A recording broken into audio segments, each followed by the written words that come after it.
तो ये वीडियो सभी स्टूडेंट्स और पेरेंट्स के लिए जो लोग बहुत चिंता में है रिजल्ट को लेकर।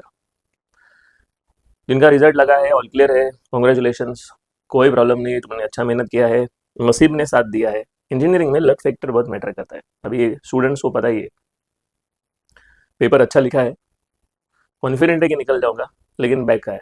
और दूसरा अपना दोस्त रो रहा है, अरे पेपर अच्छा नहीं गया है, पक्का केटी लगेगा, वो क्लियर हो गया। ऐसा हो सकता है कि यार उसको एक दो मार्क्स कोई एग्जाम्पल में ज़्यादा दिया है, तुझे कम मिला है। होता है ना, इंसान के ऊपर, दिमाग के ऊपर रहता है कि छूट गया एक दो मार्क एक्स्ट्रा, हो गया पास। अगर मैथ्स में 24 मार्क को पासिंग है और अगर 20-22 मिला है तो यार कितना नज़दीक कॉल है। लेकिन वही चक्कर में कोई किसी का नसीब अच्छा खुल जाता है कि वो टीचर ने छोड़ दिया है। जहाँ पर 5-6 मार्क का एग्जाम्पल है, गलत हुआ तो भी 5 दिया है, 4 दिया है, और तेरा नसीब खराब है, तुझे गलत एक आंसर मिला है तो तुझे 1 दिया है या 0 दिया है। सो ये फैक्टर भी ध्यान में रखना चाहिए कि अपने अपने नसीब से जो भी मिला मिला है। भी बात यह है कि यार वो स्टूडेंट्स जिनको 5 KT लगा है और जिनको ड्रॉप का टेंशन आ रहा है, मैं उन पेरेंट और स्टूडेंट्स के लिए स्पेशली वीडियो बना रहा हूँ। देखिए, फेल्यूर लाइफ में आता ही है कभी ना कभी, नहीं आना चाहिए ऐसा बोलना ही नहीं, आता ही है, कभी ना कभी आता ही है। अगर ये फेल्यूर तुम लोग इतना दिल पे लोगे तो आगे तरक्की कैसा करोगे। तो बहुत सारे डाउट्स है पेरेंट्स और स्टूडेंट के। स्टूडेंट तो अभी बोल रहे हैं कि यार जॉब कैसा मिलेगा, ड्रॉप लगा है तो। ऐसा कुछ है ही नहीं।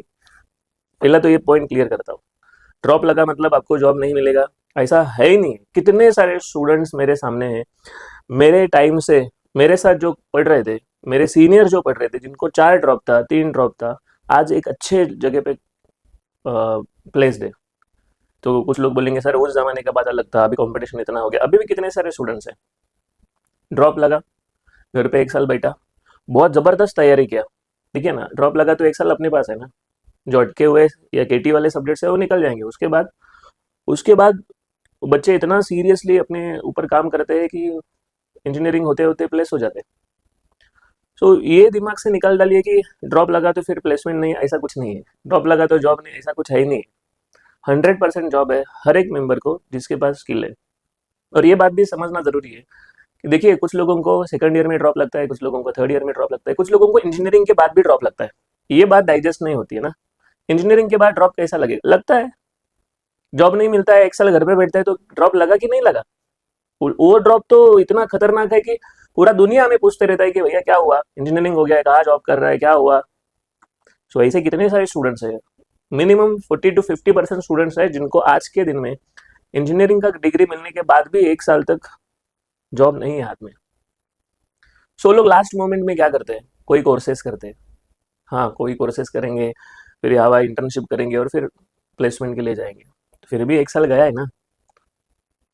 तो मैं बोल रहा हूँ कि पहला तो है ना, स्टेबल हो जाइए। तुम लोगों के सामने ऐसा ही एक स्टूडेंट है जिसको ड्रॉप लगा था, लेकिन हाँ, मुझे इंजीनियरिंग में ड्रॉप नहीं लगा था, मुझे थर्ड स्टैंडर्ड में ड्रॉप लगा था, क्योंकि उस टाइम थर्ड स्टैंडर्ड फेल मतलब 1 साल वेस्ट। वापस वही स्टैंडर्ड में बैठा था मैं। अभी तो पास कर लेते हैं 7th-8th स्टैंडर्ड तक आराम से, लेकिन उस टाइम का जमाना अलग था। तो कहा मुझे जॉब का कोई टेंशन ही नहीं है, कर रहा हूँ ना अच्छे से। सो ये दिमाग से निकाल डालिए कि यार एक फेल्यूर मतलब अपना जिंदगी का पूरा ट्रैक चेंज हो गया, ऐसा कुछ नहीं है। सो पहले क्वेश्चन का मैंने आंसर दे दिया कि 100% जॉब मिलेगा, नो नीड टू वरी। दूसरा, अगर आप सोच रहे हो कि यार मेरे दोस्त लोग आगे गए हैं, मैं वही क्लासरूम में बैठा हूँ, क्या प्रॉब्लम है, दोस्त दोस्त है, नए दोस्त लोग बन जाएंगे। ऐसे कितने सारे सिनारियो है। 10th स्टैंडर्ड से 11th स्टैंडर्ड में आए तो नए दोस्त लोग बन गए, 11th स्टैंडर्ड से इंजीनियरिंग में आए तो नए दोस्त बन गए, यहाँ से कहीं घूमने के लिए गया, गाँव गया, मामा के उधर गया, वहाँ दोस्त बन गए। सो ये चक्कर चालू रहता है और पुराने दोस्त लोग अपने जाते नहीं है किधर, टच में ही है, कोई चिंता का विषय नहीं है, अपने साथ ही हो। सो खराब लगने की जरूरत नहीं है। अभी बचा सवाल कि 1 साल में क्या करेंगे। सो 1 साल में पहले समय ये आने वाले सीजन में ही पूरा का पूरा सब्जेक्ट्स निकाल लेंगे और बचे हुए टाइम में हम लोग अपने स्किल पे काम करेंगे।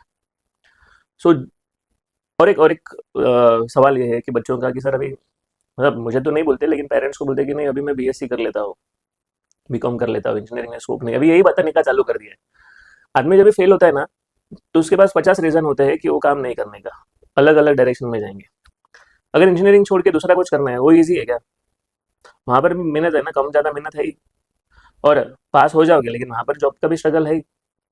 सो फेल्यूर देखकर हम रास्ता नहीं बदलना चाहिए, फेल्यूर देखकर उसके ऊपर और काम करना चाहिए जिससे हम लोग उससे बाहर निकले। सो इंजीनियरिंग छोड़ के दूसरा कोई ऑप्शन ढूंढने का कोई मतलब ही नहीं है। होटल मैनेजमेंट करता हो, ये करता होगा, कुछ नहीं करना है। जिस कोर्स में एडमिशन लिया है, भले 1 साल लेट लेकिन कर लिया। सपोज बीमार ही पड़ते थे, पेपर को जाते ही नहीं थे, तो फिर सब लोग एक्सेप्ट कर लेते थे ना कि अरे बीमार था इसकी वजह से, और बाद में कोई पूछता नहीं है कि कितना ड्रॉप लगा था, क्या हुआ था, कितना कोई पूछता नहीं है। बस एक्सपीरियंस काउंट करेंगे, पैकेजेस देखेंगे और आगे अपना जर्नी कंप्लीट करते रहेंगे, तो कोई चिंता नहीं है। तो अभी इसमें ना फिर भी अगर पेरेंट्स और स्टूडेंट को ऐसा लगता है कि बहुत सारा टेंशन हो रहा है, क्लियर करना है, तो फिर है ना हमने डिसाइड किया है कि इस बार 1-to-1 काउंसलिंग सेशंस अरेंज करेंगे।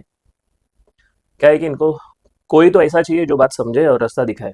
सो we are here from last 16 years, और हम लोग इस जर्नी में 100% बच्चों को बाहर निकाल सकते हैं, क्लियर कर सकते हैं, उसका माइंडसेट बनाने में मदद कर सकते हैं। सो काउंसलिंग वाला सेशंस हमने प्लान किया है। तो नीचे डिस्क्रिप्शन में एक गूगल फॉर्म का लिंक है, वहाँ पर आप अपना डिटेल्स भरिए, फिर आपको काउंसलिंग का टाइमिंग और डेट क्लियर इन्फॉर्म किया जाएगा। तो सामने सामने बैठेंगे, चर्चा करेंगे, कोई टेंशन नहीं है। मैं बोल रहा हूँ कि ये एक छोटा सा इशू है, आगे जाके और बहुत सारे इश्यूज हमें फेस करना है, तो इससे बाहर निकलने का अपना तरीका समझ में आना चाहिए।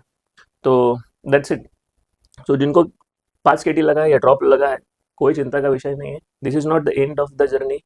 ये शुरुआत हो सकती है अच्छे जर्नी के लिए, अच्छे डायरेक्शन में।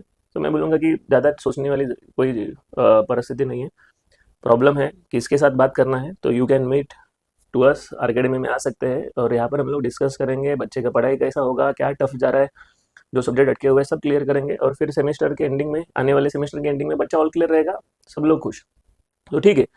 सो डिस्क्रिप्शन बॉक्स में जो लिंक है उस पर जो लोग काउंसलिंग के लिए इंटरेस्टेड है, तुम लोग वो फॉर्म भरना चाहिए, और उस हिसाब से हम लोग मिलेंगे। सो रुकता हूँ मैं, थैंक यू वेरी मच। जो भी रिजल्ट लगा accept it and move ahead. Thank you.